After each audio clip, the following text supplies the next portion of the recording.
There is absolutely no way in hell you are telling me this is gameplay for an early access game. Hades 2 has blown my expectations for a sequel out of the water, and the game isn't even fully released yet, which is crazy. The original Hades game was a complete masterpiece in my humble, not very experienced opinion, and this game is the same yet somehow completely different. The basics are rather similar from the first game, where you have your different weapons, you have your different boons, and you crawl through like 3 floors of the dungeon, but we have different weapons, we have different enemies, and we have different bosses, and a whole different story this time. So basically what I'm getting at is, I want to show you my thoughts on this game. Let's start with the main hub area, which got all the silly little upgrades, and the silly little NPCs, and, you know, other shit like that. My favorite NPC I'm starting off with is, yeah, we'll just call him Skelly.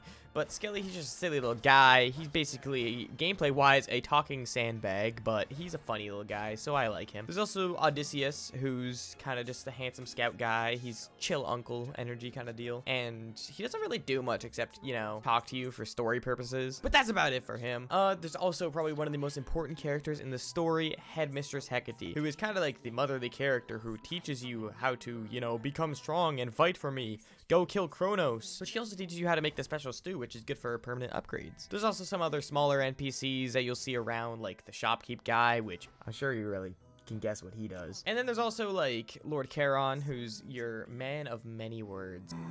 He owns a little riverboat, and you see him further down the line setting up shops in different fields. And you'll also see Dora. Dora is just a little ghost girl. She seems to be like the main character's best friend or whatever, or at least a friend of the main character.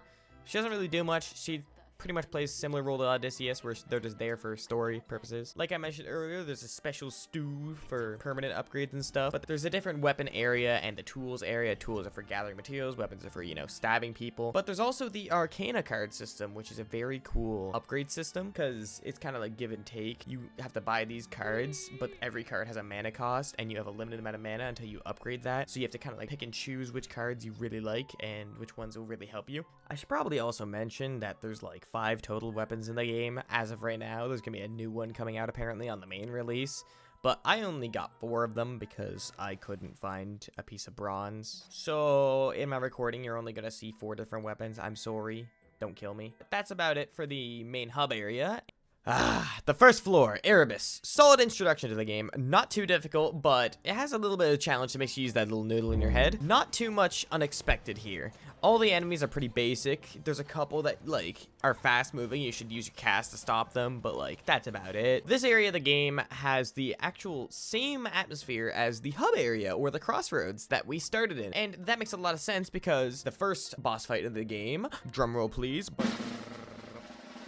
Headmistress Hecate. Yes, your motherly figure is kicking the shit out of you now. Not really, she's just here to test you. This fight's very good. Like, difficulty-wise, it's amazing. I think it is not too hard, but it is also not too easy where you can just beat your head against it. It's not a pushover. A very solid fight, has some neat tricks to it, and a lot of moves that you actually have to watch out for. But I really like this fight. I think it's good. Now with that out of the way, there's a couple more things on this floor that I want to mention. Like the character of this area, it's Arachne. She's a little spider lady. She helps you out by giving you new outfits that give you armor and a bonus effect until they break, of course. Which is pretty cool. I like her. She's a simple NPC, but I like her a lot. And I should probably mention the 2 mini bosses of the floor. As much as I hated them, I found them so annoying. It's the Shadow Spiller and the Root Stalker. Both rather easy fights, but very annoying and tedious in my humble opinion. I acknowledge that they're not bad fights, but I didn't like them, so fuck these fights. Alright, that's enough out of the first area. Now, we're finally getting a change of scenery. This is Oceanus, the 2nd floor, and it's basically the sewer of hell. As you may have guessed, we have more difficult enemies, we have completely different enemies, we have more stage hazards, and it's all water themed down here. And since everything's water themed down here, so is the boss. This boss is Scylla and the Sirens, and as that name implies, you will be fighting 3 sirens at once. Now, 3 at once may seem a bit overwhelming, considering how they all have different movesets as well, but it's not that bad if you can just sit there and focus down one at a time, because they have smaller, like, individual health bars. So the fight actually isn't too bad. I actually thought this fight was would be considered easy in my books. That's my only complaint with the fight, though. I think it's honestly a super fun fight, especially if you try to just fault fight all of them at once. And another thing I need to know is this soundtrack in the fight is one of my favorites in the entire game. I love the music in this fight. Anyways, again, like I did with the last section, there's a couple more things to note on this floor. First of all, the NPC, Narcissus, his name really says it all. He just kind of like is overly obsessed with himself, and he just gives you rewards for going away. Not really too much to say about him, kind of boring, oh well. Then there's the two mini bosses of this floor. The first one, kind of boring. The Deep Serpent is just a bigger version of the serpent enemies you'll find throughout this floor. But the next mini boss is actually hilarious. I love it. His name, or the King Rat. He is a really fast rodent, has a lot of, not really a lot of health, but he does a lot of damage, and it just makes for a very fun fight, and it was hilarious running into it for the first time. But that's it for the mini bosses. Other than that, Oceanus altogether is a very solid floor. I don't think I liked it as much as the first floor, but there's also a secret part of this floor that I'm not going to talk about in this video because I think it is genuinely way better experience as the player yourself. Sorry. Now, with all that aside, we are moving on to the Fields of Morning, which really changes shit up because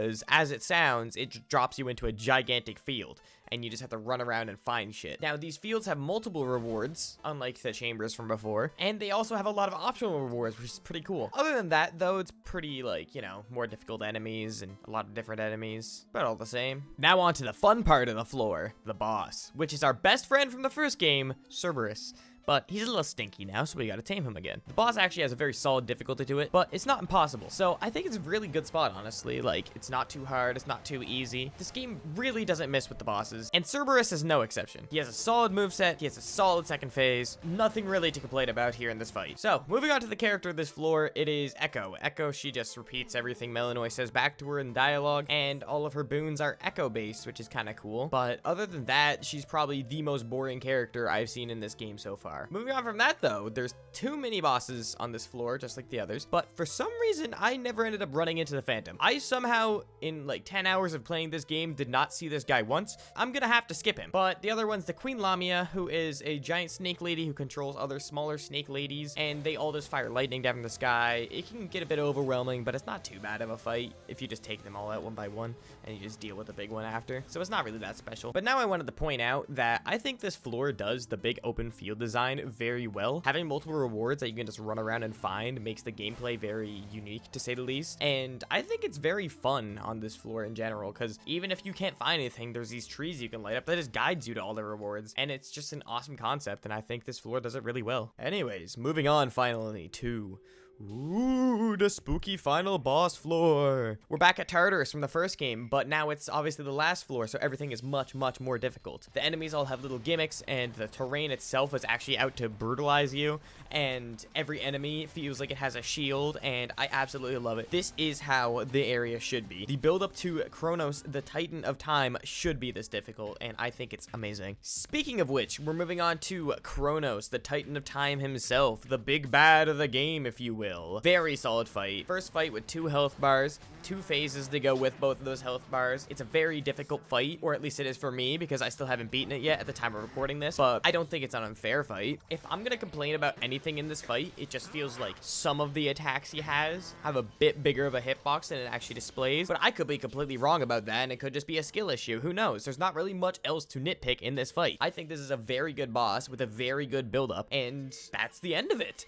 Moving on from that phenomenal boss, we're looking at the NPC of this area, which happens to be my favorite in this entire game because it is actually Lord Hades himself. I loved seeing him here. I was so surprised when I walked down and found him chained up. It is so crazy to see, since in the first game, he was kind of like the all-powerful big bad, and now he's reduced to this pitiful form. But he still has enough strength to provide you with boons to help you for this Kronos fight. And damn, these boons are pretty strong, man. I always pick the one that just kind of reduces the enemies that spawn in the Kronos fight, but the other ones are also just great in general. Moving on from Hades, though, for the mini-bosses in this area, it is actually severely lacking, sadly, because there's only one, and he's basically just a bigger version of the summoners you'll find on the way down here. Not much to say about this mini-boss fight. Kind of bland, a little bit disappointed, but I can't complain too much. Overall, I think Tartarus is a great floor, and even though it is a shorter floor, I think that actually adds to the build-up towards the Kronos fight because it is not too long and drawn out and tedious. And that's it for Hades 2 for me. Oh, but Dajon, you haven't covered the surface yet. Yeah, I haven't gotten there yet, so I can't really do much about it. Yes, it's a skill issue, but at the time of recording this, I just haven't gotten there. With that aside, Hades 2 is already a phenomenal game, and without even being a full release, and I didn't even cover everything, I can confidently say it already rivals the original Hades, so there's a pretty fair chance it surpasses the original on release. Anyways, if you made it here, thanks for watching. Even though this isn't a Souls-like video that I usually do, I do actually like covering other types of games, and I hope to have a much wider variety in the future, and it would mean the world to me if you subscribed or interacted with this video in any kind of way. And that's all for this video, so thank you.